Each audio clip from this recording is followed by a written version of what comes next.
लगातार सवाल जवाब का सत्र चल रहा है। सवाल पूछे जा रहे हैं, जवाब दिए जा रहे हैं। आगे कमेंट बॉक्स में आप सवाल पूछिए, जवाब दिए जाएंगे। अभी जो सवाल पूछे गए हैं उनका क्रमबद्ध तरीके से हम जवाब देने जा रहे हैं। पहला सवाल है जसवंत सिंह।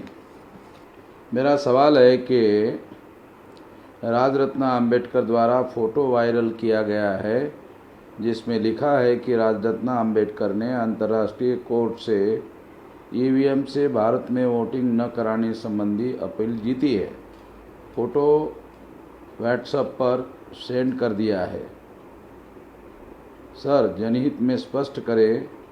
एडवोकेट जसवंत सिंह, सागर, जनपद रामपुर, उत्तर प्रदेश। अगर केस जीत लिया है ऐसा आप मुझे पूछ रहे हैं तो मुझे पूछने के बजाय ये उसी को पूछना चाहिए जो इस तरह का दावा कर रहा है। मेरे पास पूछने का कोई मतलब नहीं है। विनोद ऋषि, आपका सहयोग सराहनीय है। एक बात करनी है, आप अभी तक एक भी सीट विधानसभा और लोकसभा चुनाव में जीत नहीं सकते हैं। जीत और हार ये राजनीतिक पार्टी का एजेंडे का सब्जेक्ट है। क्योंकि मेरी कोई राजनीतिक पार्टी है नहीं, इसलिए ये जो सवाल है ये मेरे संदर्भ में अप्रासंगिक है। इसलिए इसको प्रासंगिक सवाल नहीं माना जा सकता। सतीश कामले, सर, काशीराम जी को रिपब्लिकन पार्टी ऑफ इंडिया से अलग बसपा पार्टी क्यों गठित करनी पड़ी? क्योंकि रिपब्लिकन पार्टी ऑफ इंडिया ने बाबा साहब अम्बेडकर का काम करना छोड़ दिया था और गांधी और कांग्रेस का काम करना शुरू कर दिया था। इसलिए उन्होंने अलग से पार्टी बनाई। 2012 के बाद बसपा की राजनीति खतरे में क्यों पड़ गई है? क्योंकि 2007 के चुनाव में ईवीएम के घोटाले से मायावती को बहुत आस है। यदि आप ईवीएम के विरोध में बोलना शुरू करोगी तो आपको हमें मजबूर होकर जेल में भेजना पड़ेगा। मायावती को मालूम था उसके भ्रष्टाचार के सबूत कांग्रेस बीजेपी के पास है, इसलिए मायावती ने चुप रहना ही बेहतर समझा। इसलिए बहुजन समाज पार्टी का भविष्य पूरी तरह से खतरे में पड़ा हुआ है। अनुज जाला, ये मोदी सरकार सभी सरकारी फैक्ट्रियों और शिक्षा का निजीकरण करने वाली है, जिससे एसटी, एसटी, ओबीसी का आरक्षण 0 हो जाएगा। यानी आरक्षण मात्र मानसिक दिखावा बनकर रह जाएगा। तो क्या हम ये माने कि आरक्षण का हमें बार बार मिलना वो ब्राह्मणों का षड्यंत्र है ताकि हमारी आवाज़ बंद रखी जा सके? क्योंकि अगर आरक्षण हट जाता है तो एससी, एसटी, ओबीसी के लोग एक साथ आकर ब्राह्मणों के खिलाफ विद्रोह कर देंगे। ये समझने वाली बात है। कृपया मार्गदर्शन करें। आप क्या सवाल पूछ रहे हैं मुझे समझ में नहीं आ रहा है। यदि आरक्षण खत्म हो जाता है तो जनता में विद्रोह खड़ा हो जाएगा, और अगर खड़ा हो जाता है तो आंदोलन के लिए तो अनुकूल माहौल होगा। मगर जो पॉलिटिकल रिजर्वेशन है जो 2020 में एक्सटेंड किया गया है, बाबा साहब आम्बेडकर शुरू से इसके विरोध में थे क्योंकि इसने दलाल और बड़वों का निर्माण किया, ऐसा वो कहा करते थे। तो आप reservation in services, reservation in education and reservation in promotion और रिजर्वेशन इन पॉलिटिक्स, तो ये 4 प्रकार का रिजर्वेशन है। इसमें आपस में मिक्स करने की वजह से आपके अंदर कन्फ्यूजन है, ऐसा मुझे लग रहा है। विजय यादव, सर्जिकल स्ट्राइक का श्रेय सेना की बजाय खुद लेने वाले आज मजदूरों की मौत की जिम्मेदारी क्यों ले रहे हैं? इससे भी बड़ी बात है जिसको समझना ज़रूरी है। जो मजदूर आज ये एससी, एसटी, ओबीसी के ज़्यादातर माइनॉरिटी के लोग हैं, इन लोगों को, ख़ास तौर पर एससी, एसटी, ओबीसी के लोगों को जब मुसलमानों के विरोध में भड़काना होता है तब उनको वो हिंदू मान लेते हैं, और जब उनके ऊपर अत्याचार करने का मामला आता है तो वो उद्योगपतियों का समर्थन करते हैं और मजदूरों को सड़कों पर पैदल चलने के लिए मजबूर कर देते हैं, तब वो हिंदू नहीं होते हैं। इसे सिद्ध होता है इस्तेमाल करने के लिए लोग हिंदू है। परेश गल सर, मेरा सवाल ये है कि देश में SP, BSP, ASP, API, RJD जैसे बहुत से नेशनल लेवल पे पार्टी है, तो आप इनका समर्थन क्यों नहीं करते हैं या वे आपका समर्थन करना नहीं चाहते हैं? प्लीज़ रिप्लाई दीजिए। इसमें बीएसपी छोड़कर कोई भी पार्टी राष्ट्रीय पार्टी नहीं है, और जो बीएसपी है उसने अम्बेडकरवाद या बाबा साहब अम्बेडकर की विचारधारा का त्याग कर दिया है, इसलिए उनके साथ जाने का कोई मतलब बनता नहीं है। अंधे बने रहने से बेहतर है कुछ ना किया जाए। मतराज तमांग, मैं नेपाल से, नेपाल में अभी नेपाल का मूल निवासियों का संगठन मानो 2 हिस्सों में बंटने के कगार में है। नमो और मनो का आरोप है कि दलित जनजाति और आदिवासी स्वीकार के समानुपात चुनावी प्रक्रिया में जाना गलत है। संविधान ने हमें दलित जनजाति बनाया गया है, तो अब मूल निवासी लोग कैसे आगे बढ़ना चाहिए? प्लीज़ सर, आप हमारे अग्रज नेता लोगों को मार्गदर्शन करिए और हम लोगों को भी समझाने का मौका मिलेगा। आप लोग सारे जो संगठन चलाने वाले लोग हैं, यदि आप बिहार में जो बॉर्डर डिस्ट्रिक्ट है सीतामढ़ी, अगर वहाँ पर आप इकट्ठा हो जाते हैं तो वहाँ तक हम लोग आएंगे, आप लोगों को समझाने का प्रयास करेंगे। आदित्य कुमार सर, मेरा सवाल यह है कि जब आप ब्राह्मण धर्म या ब्रैकेट में हिंदू धर्म में जिस तरह से अंधविश्वास का विरोध करते हैं, क्या सर इस्लाम धर्म में नहीं है? अपना राय दें। ब्राह्मण धर्म हिंदू शब्द के आड़ में छुप रहा है, ये षड्यंत्र है, और ब्राह्मण धर्म में मूल बातों को समझना होगा, इधर उधर जाने की जरूरत नहीं। मूल बात है वर्ण व्यवस्था, जिसने 4 टुकड़ों में हमारे मूल निवासियों को बांटा, जाति व्यवस्था जिसमें 6000 जाति के टुकड़ों में बांटा, अस्पृश्यता जिसमें छूत और अछूत में बांटा, और शूद्रत्व ओबीसी के ऊपर थोपा गया, और घुमंतु जातियों को बहिष्कृत किया गया, आदिवासियों को सेग्रीगेट किया गया, और महिलाओं को दास बनाया गया। ब्राह्मणों के मनुस्मृति में सारे डॉक्यूमेंट्री एविडेंस है। ये ब्राह्मण धर्म का मूल है।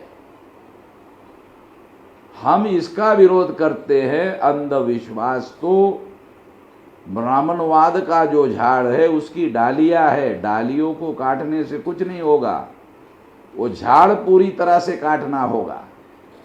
हम अंधविश्वास का विरोध नहीं कर रहे हैं, जो अभी बहुत सारी बातें आपको बताई है उसका विरोध कर रहे हैं, और इसकी वजह से हमारे मूल निवासियों की समस्या है।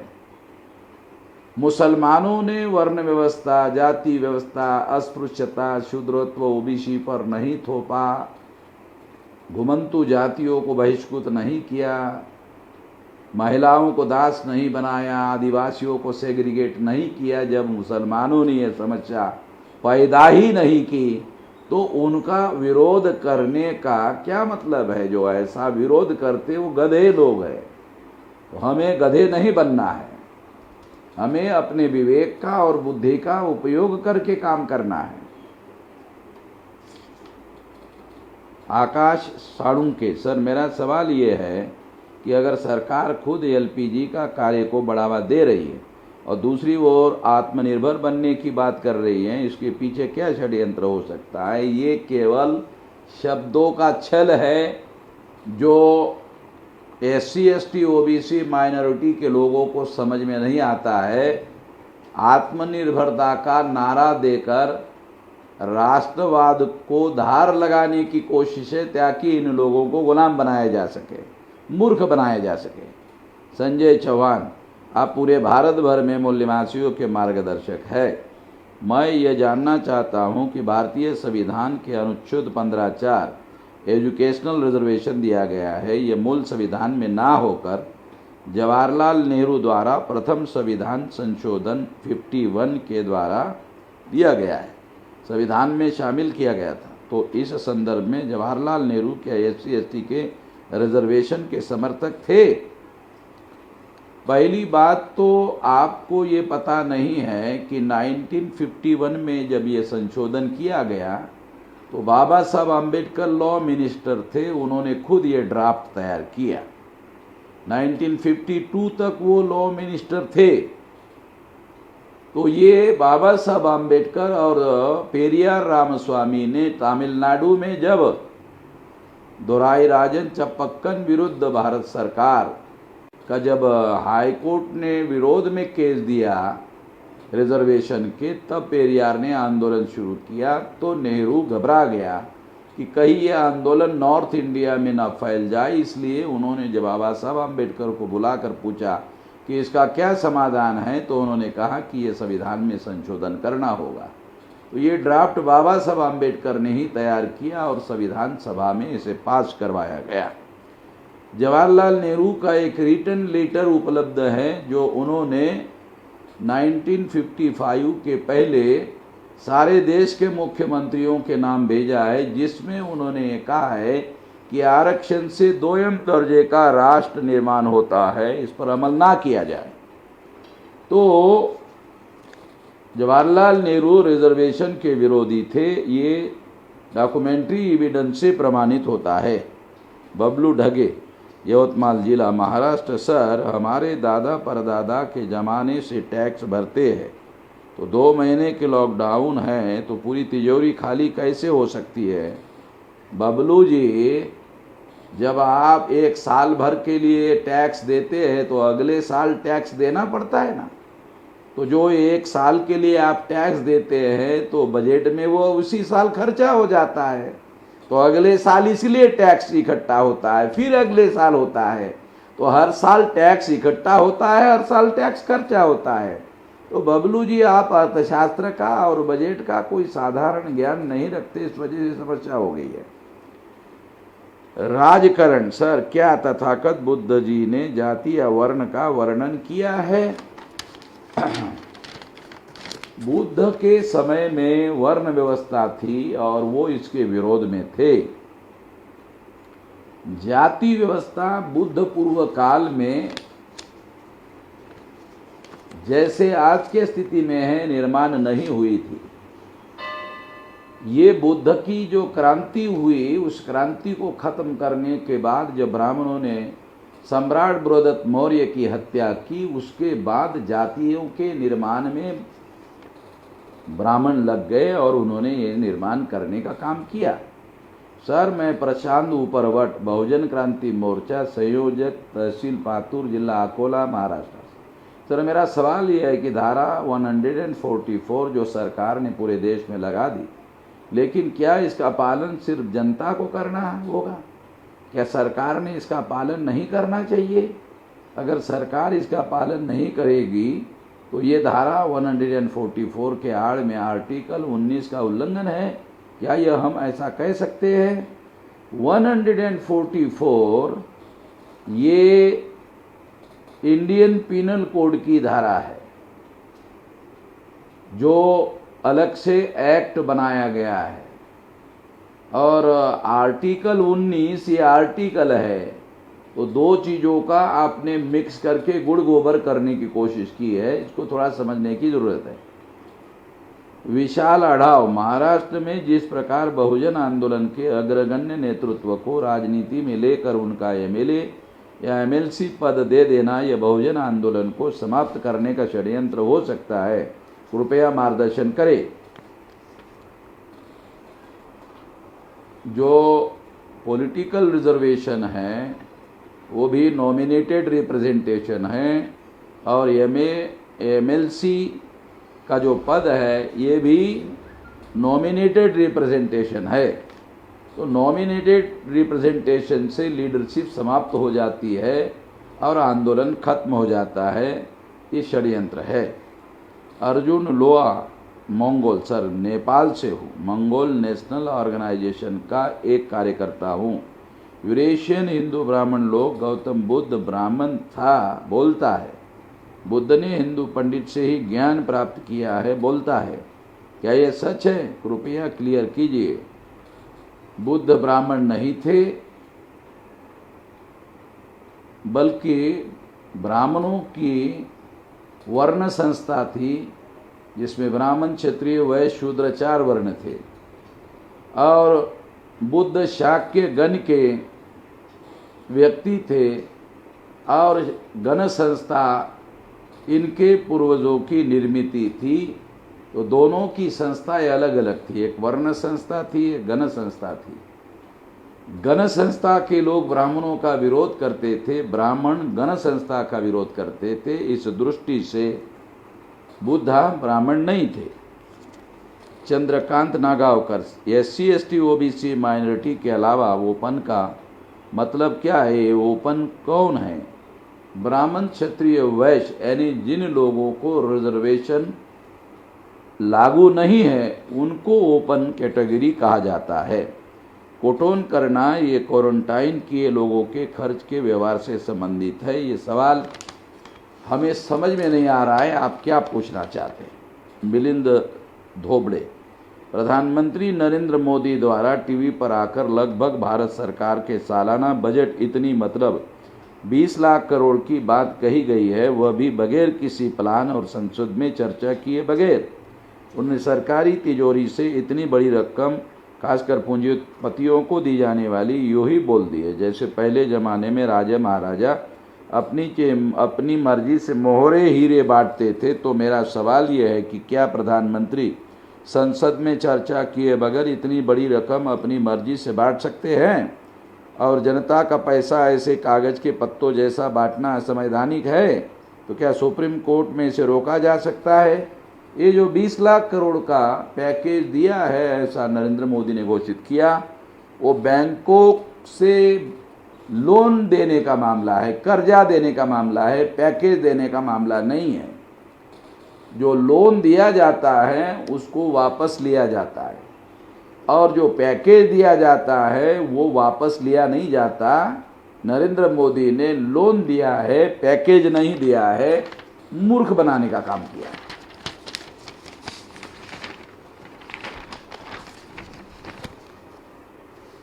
पुष्पेंद्र भोगिनीपुर, भारतीय विद्यार्थी मोर्चा जिला यूनिट कानपुर देहात, ग्राम बिरोहा, ब्लॉक अध्यक्ष अमरोधा। सर, हमारा सवाल है, जिस प्रकार चाइना और अदर देशों में लड़कियों को आत्मरक्षा के लिए मार्शल आर्ट की शिक्षा दी जाती है, पर भारत अभी तक ऐसी कोई योजना नहीं बनाई है। जब भी मैं टीवी पर रेप, बलात्कार जैसी घटना देखता हूं तो मेरा खून खौल जाता है। क्या बामसिप संगठन ने कोई योजना ऐसी बनाई है जो संगठन के द्वारा छात्राओं को अपनी आत्मरक्षा के लिए ट्रेनिंग दी जाए?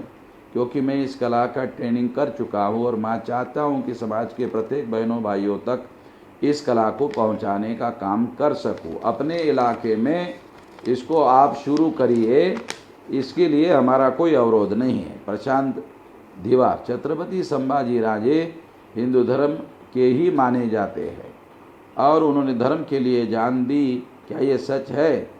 सबसे पहले अगर संभाजी हिंदू थे तो फिर ब्राह्मणों को उनको मारने की जरूरत नहीं थी। अगर ब्राह्मणों ने उनको मारा तो इसका मतलब है उनके हिंदू होने की कोई वजह है नहीं। ये बात समझने की ज़रूरत है। संभाजी ब्रिगेड का मानना है कि संभाजी राजे स्वातंत्र्यवीर छत्रपति थे, तो आरक्षण की शुरुआत शिवाजी महाराज ने की। सुझाव दीजिए। आरक्षण का शुरुआत करने का काम छत्रपति शाहू महाराज के द्वारा किया गया, शिवाजी महाराज के द्वारा नहीं किया गया। मुन्ना लाल चौहान, कांग्रेस और बीजेपी दोनों सगे भाई है और सत्ता के लिए दोनों में नुरा कुश्ती जारी है। क्या भारत की सत्ता में तीसरा विकल्प बन पाएगा और सत्ता पर काबिज हो सकेगा? SC ST OBC माइनॉरिटी की संख्या 85% है। ये लोग जागृत करें, राष्ट्रव्यापी संगठन बनाएं, राष्ट्रव्यापी आंदोलन करें, तो ये विकल्प बनने की पूरी संभावना इनके अंदर है। Nand Kishore Kumar, Sambalpur, Patna. Sir, once I ask you for RTI copy in which government is refusing to consider OBC as a Hindu. Sir, this document will be very helpful to make understand our people that what government think about us. निश्चित रूप से इसका documentary evidence हम advocate राजकुमार थोरात के पास वो उपलब्ध है, RTI के द्वारा मंगवाया गया था। वो कॉपी आपको भेजने की कोशिश करते हैं। अरुण कुमार सिंह भैया, सर मेरा एक सवाल है कि संत रविदास जी की मृत्यु कैसे हुई थी, विस्तार से बताएं। षड्यंत्र के तहत राजस्थान में उनकी हत्या कर दी गई थी। मनीष चौरे, OBC को भी संविधान में SC ST जितना अधिकार है और आरक्षण मिलना चाहिए, वे भी हमारे भाई है। इसके लिए भी हमें आंदोलन करना चाहिए। OBC को बाकायदा मंडल कमीशन के अनुसार 27% आरक्षण मिल चुका है, वो अमल में नहीं लाया जा रहा है। उसके लिए हम लोग आंदोलन कर रहे हैं। आने वाले समय में भारत बंद में भी ये मुद्दा शामिल किया जाएगा। Vijay Kumar, sir, chief minister of MP has recently extended a relief fund of ₹8 crore to Brahmins in response to their demands during lockdown. What is your opinion? RSS के ब्राह्मणों द्वारा शिवराज चौहान को मुख्यमंत्री बनाया गया है, तो दक्षिणा में ब्राह्मणों को 8 करोड़ नहीं देगा तो क्या करेगा? यही तो उनका काम दाम है कि ब्राह्मणों की सेवा करना।